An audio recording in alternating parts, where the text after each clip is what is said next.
Kanchan Outlook। Satnam Shri Waheguru ji. Comment section ਦੇ ਵਿੱਚ Waheguru type ਕਰਕੇ ਫਤਿਹ ਕਬੂਲ ਕਰੋ ਜੀ।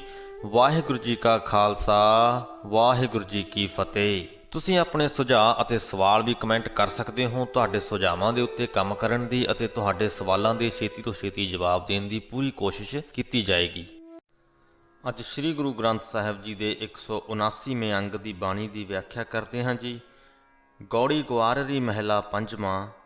ਬਹੁਤ ਦਰਬ ਕਰ ਮਨ ਨਾ ਅਕਾਨਾ, ਅਨਕ ਰੂਪ ਦੇਖ ਨਹਿ ਪਤਿਆਨਾ। ਪੁੱਤਰ ਕਲੱਤਰ ਉਰਜਿਓ ਜਾਨ ਮੇਰੀ, ਉਹ ਬਿਨਸੈ ਓਏ ਭਸਮੈ ਢੇਰੀ। ਦਰਬ ਤੋਂ ਭਾਵ ਹੈ ਧਨ। ਕਹਿੰਦੇ ਬਹੁਤ ਸਾਰਾ ਧਨ ਇਕੱਠਾ ਕਰ ਲੈਣ ਦੇ ਬਾਵਜੂਦ ਵੀ ਜੋ ਮਨ ਹੈ ਉਹ ਅਕਾਨਾ ਹੈ, ਅਣਰਜਿਆ ਹੈ। ਬਹੁਤ ਸਾਰਾ ਧਨ ਇਕੱਠਾ ਕਰਨ ਦੇ ਬਾਵਜੂਦ ਵੀ ਉਹ ਰੱਜਦਾ ਨਹੀਂ। ਅਨਕ ਰੂਪ ਦੇਖ, ਬਹੁਤ ਸਾਰੀਆਂ ਸੁੰਦਰ ਇਸਤਰੀਆਂ ਦੇ ਰੂਪ ਵੇਖ ਵੇਖ ਕੇ ਵੀ ਮਨ ਦੀ ਤਸੱਲੀ ਨਹੀਂ ਹੁੰਦੀ। ਨਹਿ ਪਤਿਆਨਾ, ਮਨ ਪਤਿਆਉਂਦਾ ਨਹੀਂ। ਪੁੱਤਰ ਕਲੱਤਰ ਉਰਜਿਓ ਜਾਨ ਮੇਰੀ। ਕਲੱਤਰ ਤੋਂ ਭਾਵ ਇਸਤਰੀ, ਪਤਨੀ।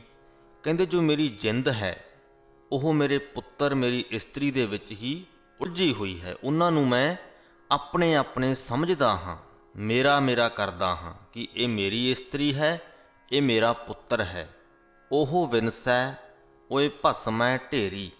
ਉਸ ਮੇਰੀ ਮੇਰੀ ਦੇ ਚੱਕਰ ਦੇ ਵਿੱਚ ਮੈਂ ਇਹ ਭੁੱਲ ਜਾਂਦਾ ਹਾਂ ਕਿ ਉਸ ਪੁੱਤਰ ਨੇ ਵੀ ਤੇ ਉਸ ਇਸਤਰੀ ਨੇ ਵੀ ਬਿਨਸ ਜਾਣਾ ਹੈ। ਇੱਕ ਦਿਨ ਭਸਮ ਦੀ ਢੇਰੀ ਹੋ ਜਾਣਾ ਹੈ। ਪਰ ਫਿਰ ਵੀ ਸਾਰੀ ਉਮਰ ਮੈਨੂੰ ਇਸ ਗੱਲ ਦਾ ਹੰਕਾਰ ਰਹਿੰਦਾ ਹੈ ਕਿ ਉਹ ਮੇਰੇ ਹਨ। ਬਿਨ ਹਰ ਭਜਨ ਦੇਖੋ ਵਿਲ ਲਾਤੇ, ਧਿਰਗ ਤਨ ਧਿਰਗ ਧਨ ਮਾਇਆ ਸੰਗ ਰਾਤੇ ਰਹਾਓ। ਗੁਰੂ ਜੀ ਕਹਿੰਦੇ ਕਿ ਮੈਂ ਵੇਖਦਾ ਹਾਂ ਕਿ ਪ੍ਰਮਾਤਮਾ ਦਾ ਭਜਨ ਕਰਨ ਤੋਂ ਬਿਨਾਂ ਜੀਵ ਵਿਲਕਦੇ ਹਨ, ਦੁਖੀ ਹੁੰਦੇ ਰਹਿੰਦੇ ਹਨ। ਜਿਹੜੇ ਮਨੁੱਖਾਂ ਨੇ ਆਪਣੇ ਆਪ ਨੂੰ ਮਾਇਆ ਦੇ ਮੋਹ ਦੇ ਵਿੱਚ ਮਸਤ ਕੀਤਾ ਹੋਇਆ ਹੈ, ਉਹਨਾਂ ਦਾ ਤਨ ਵੀ ਤੇ ਉਹਨਾਂ ਦਾ ਧਨ ਵੀ ਧ੍ਰਿਗ ਹੈ, ਫਿਟਕਾਰਯੋਗ ਹੈ। ਬੜੀ ਹੀ ਬੇਬਾਕੀ ਦੇ ਨਾਲ ਗੁਰੂ ਜੀ ਨੇ ਇਹ ਗੱਲ ਲਿਖੀ ਹੈ। ਤੇ ਮਾਇਆ ਦੇ ਮੋਹ ਦੀ ਜਿੱਥੋਂ ਤੱਕ ਗੱਲ ਹੈ ਤਾਂ 178ਵੇਂ ਅੰਗ ਦੀ ਬਾਣੀ ਦੀ ਵਿਆਖਿਆ ਦੇ ਵਿੱਚ ਅਸੀਂ ਬਹੁਤ ਹੀ ਸਰਲ ਢੰਗ ਦੇ ਨਾਲ ਤੇ ਬਹੁਤ ਹੀ ਵਿਸਥਾਰ ਪੂਰਵਕ ਇਸ ਗੱਲ ਦੇ ਉੱਤੇ ਵਿਚਾਰ ਕੀਤੀ ਹੈ। ਅੱਗੇ ਗੁਰੂ ਜੀ ਲਿਖਦੇ ਹਨ, ਜੋ ਵਿਗਾਰੀ ਕੈ ਸਿਰ ਦੀਜੈ ਦਾਮ, ਓਏ ਖਸਮੈ ਕੈ ਗ੍ਰਹਿ ਉਨ ਦੂਖ ਸਹਾਮ। ਵਿਗਾਰੀ ਤੋਂ ਭਾਵ ਹੈ ਨੌਕਰ। ਜਿਸ ਪ੍ਰਕਾਰ ਕਹਿੰਦੇ ਕਿ ਮਾਇਆ ਦੀ ਜੋ ਗਠੜੀ ਹੈ ਉਹ ਨੌਕਰ ਦੇ ਸਿਰ ਉੱਪਰ ਰੱਖ ਦਿੱਤੀ ਜਾਂਦੀ ਹੈ। ਪੁਰਾਣੇ ਸਮਿਆਂ ਦੀ ਗੱਲ ਹੈ। ਅੱਜ ਕੱਲ੍ਹ ਤੇ ਖੈਰ ਟੈਕਨੋਲੋਜੀ ਨੇ ਤਰੱਕੀ ਕੀਤੀ ਹੈ, ਆਨਲਾਈਨ ਟ੍ਰਾਂਜੈਕਸ਼ਨ ਵੀ ਹੋ ਜਾਂਦੇ ਨੇ। ਪਰ ਉਹਨਾਂ ਸਮਿਆਂ ਦੇ ਵਿੱਚ ਜੋ ਮਾਇਆ ਸੀ ਜਾਂ ਪੈਸਾ ਸੀ ਉਹ ਜ਼ਿਆਦਾਤਰ ਕੈਸ਼ ਦੇ ਵਿੱਚ ਹੀ ਹੁੰਦਾ ਸੀ। ਤੇ ਸਿਰਫ ਕਰੰਸੀ ਹੀ ਨਹੀਂ ਬਲਕਿ ਹੋਰ ਵੀ ਬਹੁਤ ਸਾਰੀਆਂ ਚੀਜ਼ਾਂ ਦਾ ਆਦਾਨ ਪ੍ਰਦਾਨ ਹੁੰਦਾ ਸੀ। ਤੋਂ ਕਹਿਣ ਤੋਂ ਭਾਵ ਇਹ ਹੈ ਕਿ ਜੋ ਮਾਇਆ ਦੀ ਗਠੜੀ ਹੁੰਦੀ ਸੀ ਉਹ ਨੌਕਰ ਦੇ ਸਿਰ ਉੱਪਰ ਰੱਖ ਕੇ ਲਿਜਾਈ ਜਾਂਦੀ ਸੀ। ਉਹ ਇੱਕ ਖਸਮੈ ਕੈ ਗ੍ਰਹਿ, ਭਾਵ ਕਿ ਉਹ ਮਾਇਆ ਜਾਂਦੀ ਕਿਹਦੇ ਘਰ ਸੀ? ਮਾਲਕ ਦੇ ਘਰ। ਤੇ ਉਹਨੂੰ ਚੱਕ ਕੇ ਕੌਣ ਲਿਆਉਂਦਾ ਸੀ? ਨੌਕਰ। ਪਹੁੰਚਦੀ ਮਾਲਕ ਦੇ ਘਰ ਸੀ ਪਰ ਦੁੱਖ ਨੌਕਰ ਸਹਾਰਦਾ ਸੀ। ਪਹਿਲਾਂ ਆਪਾਂ ਇਹ ਸਾਰਾ ਸ਼ਬਦ ਕਰ ਲੈਂਦੇ ਹਾਂ, ਫਿਰ ਅਖੀਰ ਦੇ ਵਿੱਚ ਇਹਦੇ ਬਾਰੇ ਥੋੜ੍ਹੀ ਵਿਸਥਾਰ ਪੂਰਵਕ ਗੱਲ ਕਰਾਂਗੇ। ਜੋ ਸੁਪਨੈ ਹੋਏ ਵੈਸਤ ਰਾਜਾ, ਨੇਤਰ ਪਸਾਰੈ ਤਾਂ ਨਿਰਾਰਥ ਕਾਜਾ। ਜਿਸ ਤਰ੍ਹਾਂ ਕਿ ਇਨਸਾਨ ਸੁਪਨੇ ਲੈਂਦਾ ਹੈ, ਜੋ ਨੀਂਦ ਦੇ ਵਿੱਚ ਅਸੀਂ ਸੁਪਨੇ ਲੈਂਦੇ ਹਾਂ, ਸੁਪਨੇ ਦੇ ਵਿੱਚ ਅਸੀਂ ਰਾਜੇ ਵੀ ਬਣ ਜਾਂਦੇ ਹਾਂ। ਸੁਪਨੇ ਦੇ ਵਿੱਚ ਇਨਸਾਨ ਰਾਜਾ ਬਣ ਬੈਠਦਾ ਹੈ। ਨੇਤਰ ਪਸਾਰੈ, ਜਦੋਂ ਨੇਤਰ ਖੋਲ੍ਹਦਾ ਹੈ, ਅੱਖਾਂ ਖੁੱਲ੍ਹਦੀਆਂ ਨੇ ਤਾਂ ਸੁਪਨਾ ਟੁੱਟ ਜਾਂਦਾ ਹੈ। ਤਾਂ ਨਿਰਾਰਥ ਕਾਜਾ, ਤਾਂ ਅਜਿਹਾ ਲੱਗਦਾ ਹੈ ਕਿ ਉਹ ਸਾਰਾ ਜੋ ਕਾਰਜ ਸੀ ਰਾਜੇ ਬਣਨ ਵਾਲਾ ਉਹ ਨਿਰਾਰਥ ਹੋ ਗਿਆ ਹੈ, ਚੌੜ ਹੋ ਗਿਆ ਹੈ, ਖਤਮ ਹੋ ਗਿਆ ਹੈ, ਕਿਉਂਕਿ ਸੁਪਨਾ ਸੀ। ਜੋ ਰਾਖਾ ਖੇਤ ਉੱਪਰ ਪਰਾਏ, ਖੇਤ ਖਸਮ ਕਾ ਰਾਖਾ ਉੱਠ ਜਾਏ।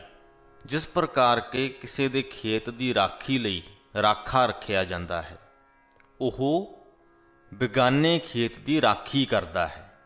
खेत खसम का, जो खेत है ਉਹ ਮਾਲਕ ਦਾ ਹੁੰਦਾ ਹੈ। ਰਾਖਾ ਉੱਠ ਜਾਏ, ਜਦੋਂ ਫਸਲ ਕੱਟ ਲਈ ਜਾਂਦੀ ਹੈ ਤਾਂ ਰਾਖੇ ਦਾ ਕੰਮ ਖਤਮ ਹੋ ਜਾਂਦਾ ਹੈ, ਉਹ ਖੇਤ ਛੱਡ ਕੇ ਚਲਾ ਜਾਂਦਾ ਹੈ। ਉਸ ਖੇਤ ਕਾਰਨ ਰਾਖਾ ਕੜਾ ਹੈ।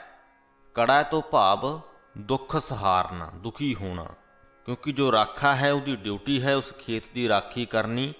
ਭਾਵੇਂ ਮੀਂਹ ਹੋਵੇ, ਹਨੇਰੀ ਆਵੇ, ਠੰਡ ਹੋਵੇ, ਗਰਮੀ ਹੋਵੇ, ਹਰ ਤਰ੍ਹਾਂ ਦੇ ਹਾਲਾਤ ਦੇ ਵਿੱਚ ਉਹਨੂੰ ਰਾਖੀ ਕਰਨੀ ਪੈਂਦੀ ਹੈ। ਤਾਂ ਉਸ ਖੇਤ ਦੇ ਕਰਕੇ ਰਾਖਾ ਦੁੱਖ ਸਹਾਰਦਾ ਹੈ। ਤਿਸ ਕੈ ਪਾਲੈ ਕਛੂ ਨਾ ਪੜੈ, ਪਰ ਉਹਦੇ ਪੱਲੇ ਫਸਲ ਦੇ ਵਿੱਚੋਂ ਕੁਝ ਵੀ ਨਹੀਂ ਪੈਂਦਾ। ਹੁਣ ਚਲੋ ਇੰਨਾ ਕੁ ਅਸੀਂ ਸਮਝ ਸਕਦੇ ਹਾਂ ਕਿ ਜੋ ਰਾਖੀ ਕਰਦਾ ਹੈ ਉਹਦੀ ਡਿਊਟੀ ਹੈ, ਉਹਨੂੰ ਉਹਦੇ ਬਦਲੇ ਦੇ ਵਿੱਚ ਕੁਝ ਨਾ ਕੁਝ ਤੇ ਮਿਲਦਾ ਹੀ ਹੈ। ਪਰ ਜੋ ਜ਼ਿਆਦਾਤਰ ਫਸਲ ਹੈ ਉਹ ਮਾਲਕ ਨੂੰ ਜਾਂਦੀ ਹੈ। ਸੋਚਣ ਵਾਲੀ ਗੱਲ ਇਹ ਹੈ ਕਿ ਉਸ ਰਾਖੇ ਦੀ ਬਦੌਲਤ ਸਾਰੀ ਜੋ ਫਸਲ ਸੀ ਉਹ ਸਹੀ ਸਲਾਮਤ ਖੜੀ ਰਹੀ। ਹਾਲਾਂਕਿ ਮਿਹਨਤ ਉਹਦੇ ਵਿੱਚ ਮਾਲਕ ਨੇ ਵੀ ਕੀਤੀ ਹੋ ਸਕਦੀ ਹੈ ਜਾਂ ਹੋਰਨਾਂ ਕਾਮਿਆਂ ਨੇ ਵੀ ਕੀਤੀ ਹੋ ਸਕਦੀ ਹੈ, ਪਰ ਉਸ ਰਾਖੇ ਦਾ ਵੀ ਬਹੁਤ ਵੱਡਾ ਯੋਗਦਾਨ ਹੁੰਦਾ ਹੈ ਉਸ ਫਸਲ ਨੂੰ ਬਚਾਉਣ ਦੇ ਵਿੱਚ। ਪਰ ਉਸ ਵੱਡੇ ਯੋਗਦਾਨ ਦੇ ਬਦਲੇ ਦੇ ਵਿੱਚ ਉਹਨੂੰ ਮਿਲਦਾ ਬਹੁਤ ਥੋੜ੍ਹਾ ਹੈ। ਇਸੇ ਲਈ ਹੀ ਸ਼ਾਇਦ ਗੁਰੂ ਜੀ ਨੇ ਲਿਖਿਆ ਕਿ ਤਿਸ ਕੈ ਪਾਲੈ ਕਛੂ ਨਾ ਪੜੈ, ਕਿ ਉਹ ਰਾਖੀ ਕਰਦਾ ਰਹਿੰਦਾ ਹੈ, ਦੁੱਖ ਸਹਾਰਦਾ ਰਹਿੰਦਾ ਹੈ, ਪਰ ਪੱਲੇ ਉਹਦੇ ਕੁਝ ਵੀ ਨਹੀਂ ਪੈਂਦਾ। ਜਿਸ ਕਾ ਰਾਜ ਤਿਸੈ ਕਾ ਸੁਪਨਾ, ਜੋ ਪ੍ਰਮਾਤਮਾ ਸਾਨੂੰ ਸੁਪਨਾ ਦਿਖਾਉਂਦਾ ਹੈ ਉਹੀ ਪ੍ਰਮਾਤਮਾ ਸੁਪਨੇ ਦੇ ਵਿੱਚ ਰਾਜੇ ਬਣਾ ਦਿੰਦਾ ਹੈ। ਭਾਵ ਕਿ ਸੁਪਨੇ ਦੇ ਵਿੱਚ ਸਾਨੂੰ ਰਾਜੇ ਬਣਾਉਣਾ ਵੀ ਉਸ ਪ੍ਰਮਾਤਮਾ ਦੀ ਬਖਸ਼ਿਸ਼ ਹੈ, ਸੁਪਨਾ ਵੀ ਉਸ ਪ੍ਰਮਾਤਮਾ ਦੀ ਬਖਸ਼ਿਸ਼ ਹੈ। ਜਿਨ ਮਾਇਆ ਦੀਨੀ ਤਿਨ ਲਾਈ ਤ੍ਰਿਸ਼ਨਾ, ਜੋ ਸਾਨੂੰ ਮਾਇਆ ਬਖਸ਼ਦਾ ਹੈ ਉਹ ਵੀ ਉਹ ਪ੍ਰਮਾਤਮਾ ਹੈ, ਅਤੇ ਮਾਇਆ ਦੀ ਤ੍ਰਿਸ਼ਨਾ ਵੀ ਉਹ ਪ੍ਰਮਾਤਮਾ ਆਪ ਹੀ ਸਾਡੇ ਅੰਦਰ ਲਾਉਂਦਾ ਹੈ। ਆਪ ਬਿਨਾਹੇ ਆਪ ਕਰੇ ਰਾਸ, ਪ੍ਰਮਾਤਮਾ ਆਪ ਹੀ ਸਾਨੂੰ ਆਤਮਕ ਮੌਤ ਬਖਸ਼ਦਾ ਹੈ ਅਤੇ ਆਪ ਹੀ ਸਾਡਾ ਜੋ ਜੀਵਨ ਮਨੋਰਥ ਹੈ ਉਹਨੂੰ ਰਾਸ ਕਰ ਦਿੰਦਾ ਹੈ। ਨਾਨਕ ਪ੍ਰਭ ਆਗੈ ਅਰਦਾਸ, ਹੇ ਨਾਨਕ ਉਸ ਪ੍ਰਮਾਤਮਾ ਦੇ ਅੱਗੇ ਸਦਾ ਅਰਦਾਸ ਕਰਨੀ ਚਾਹੀਦੀ ਹੈ। ਹੁਣ ਇਸ ਸਾਰੇ ਸ਼ਬਦ ਦੇ ਵਿੱਚ ਕਈ ਸਾਰੀਆਂ ਉਦਾਹਰਨਾਂ ਗੁਰੂ ਜੀ ਨੇ ਪੇਸ਼ ਕੀਤੀਆਂ ਨੇ। ਭਾਵੇਂ ਉਹ ਉਸ ਨੌਕਰ ਦੀ ਉਦਾਹਰਨ ਹੋਵੇ ਜਿਹੜਾ ਮਾਇਆ ਦੀ ਪੰਡ ਆਪਣੇ ਸਿਰ ਦੇ ਉੱਪਰ ਚੱਕ ਕੇ ਦੁੱਖ ਸਹਾਰ ਕੇ ਲੈ ਕੇ ਆਉਂਦਾ ਹੈ, ਪਰ ਉਹ ਮਾਇਆ ਹੁੰਦੀ ਮਾਲਕ ਦੀ ਹੈ। ਅਤੇ ਭਾਵੇਂ ਉਹ ਉਸ ਰਾਖੇ ਦੀ ਉਦਾਹਰਨ ਹੋਵੇ ਜੋ ਫਸਲ ਦੀ ਰਾਖੀ ਕਰਦਾ ਹੈ, ਪਰ ਫਸਲ ਮਾਲਕ ਦੀ ਹੋ ਜਾਂਦੀ ਹੈ। ਅਤੇ ਇਹਨਾਂ ਉਦਾਹਰਨਾਂ ਦੇ ਵਿੱਚੋਂ ਅਸੀਂ ਸਮਝਣਾ ਕੀ ਹੈ ਕਿ ਸਾਡਾ ਮਾਲਕ ਉਹ ਪਰਮਾਤਮਾ ਹੈ। ਅਸੀਂ ਉਹਦੀ ਦਿੱਤੀ ਹੋਈ ਡਿਊਟੀ ਕਰਦੇ ਪਏ ਹਾਂ, ਇਸ ਦੁਨੀਆ ਦੇ ਉੱਪਰ ਆਏ ਹਾਂ, ਆਪਣਾ ਫਰਜ਼ ਅਦਾ ਕਰ ਰਹੇ ਹਾਂ। ਇਹ ਧਨ ਦੌਲਤ ਬੋਲਦੀ ਭਾਵੇਂ ਸਾਡੇ ਨਾਮਾਂ 'ਤੇ ਹੈ, ਪਰ ਅਸਲੀ ਮਾਲਕ ਉਹੀ ਹੈ।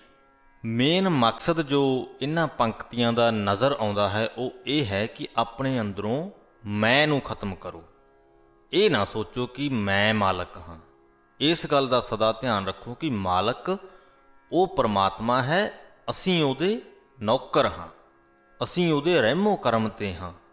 ਮਾਲਕ ਨੇ ਇਹ ਸਰੀਰ ਰੂਪੀ ਖੇਤ ਸਾਨੂੰ ਬਖਸ਼ਿਆ ਹੈ, ਅਸੀਂ ਇਹਦੀ ਸਿਰਫ ਰਾਖੀ ਕਰਦੇ ਹਾਂ, ਇਹਦੇ ਮਾਲਕ ਨਹੀਂ ਹਾਂ। ਸੋ ਉਮੀਦ ਹੈ ਕਿ ਤੁਹਾਨੂੰ ਇਹ ਗੱਲ ਕਲੀਅਰ ਹੋ ਗਈ ਹੋਏਗੀ।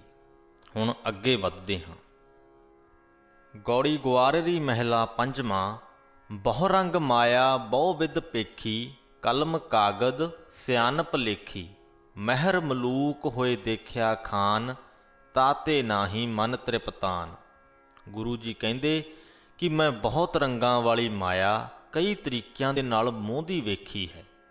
ਬਹੁਤ ਸਾਰੇ ਲੋਕ ਜਿਹੜੇ ਆਪਣੇ ਆਪ ਨੂੰ ਸਿਆਣੇ ਸਮਝਦੇ ਸਨ ਜਾਂ ਅੱਜ ਵੀ ਸਮਝਦੇ ਹਨ, ਉਹਨਾਂ ਨੇ ਬੜੇ ਸਿਆਣਪ ਭਰੇ ਲੇਖ ਕਲਮ ਦੇ ਨਾਲ ਕਾਗਜ਼ ਦੇ ਉੱਪਰ ਲਿਖੇ ਨੇ।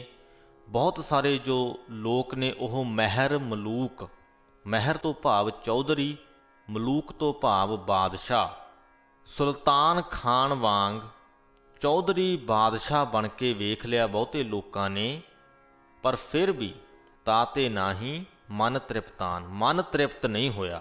ਇੰਨਾ ਸਭ ਕੁਝ ਕਰਨ ਦੇ ਬਾਵਜੂਦ ਵੀ ਮਨ ਨੂੰ ਤ੍ਰਿਪਤੀ ਹਾਸਲ ਨਹੀਂ ਹੋਈ। ਸੋ ਸੁਖ ਮੋਕੋ ਸੰਤ ਬਤਾਵੋ, ਹੇ ਸੰਤ ਜਨੋ ਮੈਨੂੰ ਉਹ ਆਨੰਦ ਦੱਸੋ, ਉਹ ਸੁੱਖ ਦੱਸੋ ਜਿਸ ਨਾਲ ਕਿ ਤ੍ਰਿਸ਼ਨਾ ਬੂਝੈ ਮਨ ਤ੍ਰਿਪਤਾਵੋ ਰਹਾਓ, ਜਿਹਦੇ ਨਾਲ ਕਿ ਮੇਰੀ ਮਾਇਆ ਦੀ ਤ੍ਰਿਸ਼ਨਾ ਜਿਹੜੀ ਆ ਉਹ ਬੁੱਝ ਜਾਵੇ ਤੇ ਜਿਹੜਾ ਮੇਰਾ ਮਨ ਹੈ ਉਹ ਤ੍ਰਿਪਤ ਹੋ ਜਾਵੇ।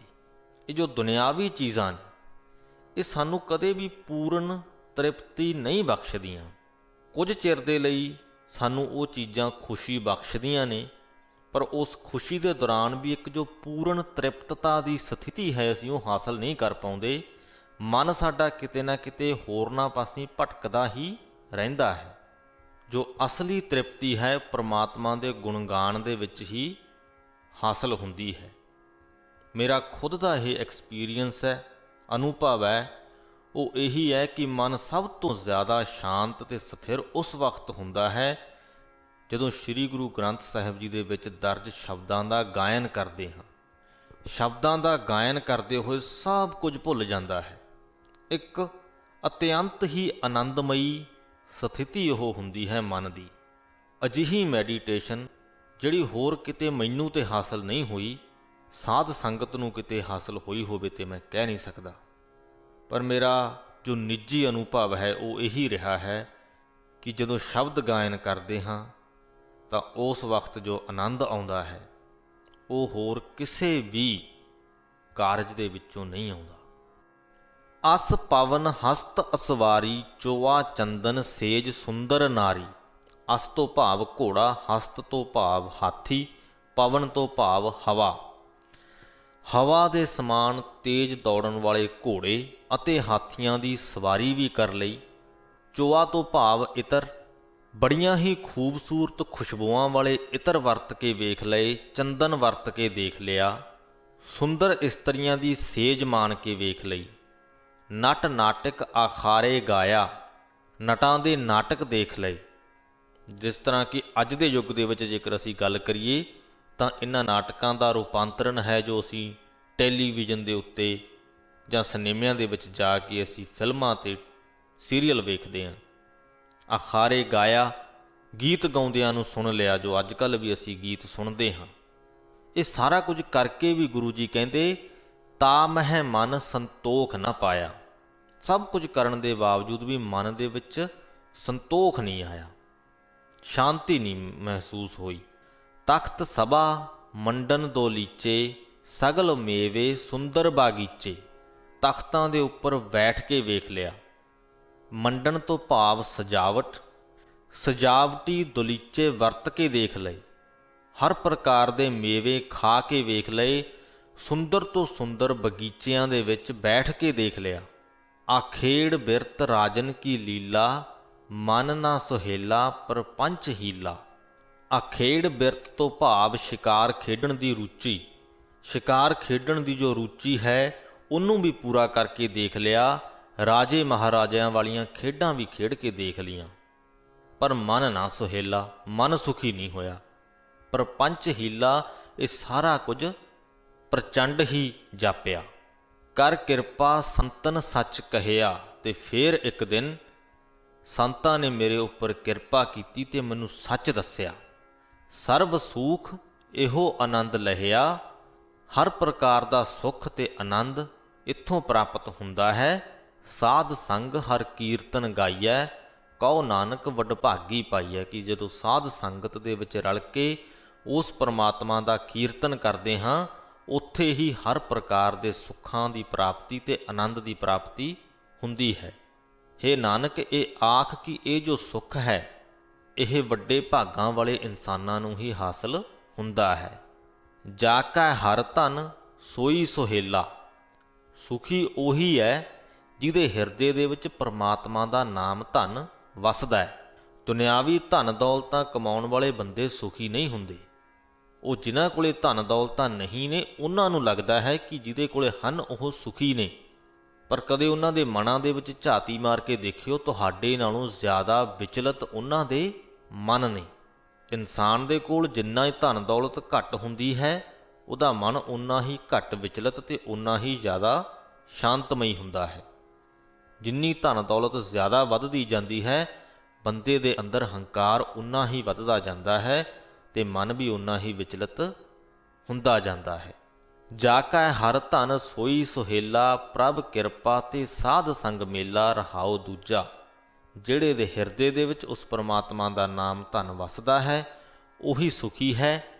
ਪਰਮਾਤਮਾ ਦੀ ਕਿਰਪਾ ਦੇ ਨਾਲ ਹੀ ਸਾਧ ਸੰਗਤ ਦਾ ਮਿਲਾਪ ਹਾਸਲ ਹੁੰਦਾ ਹੈ।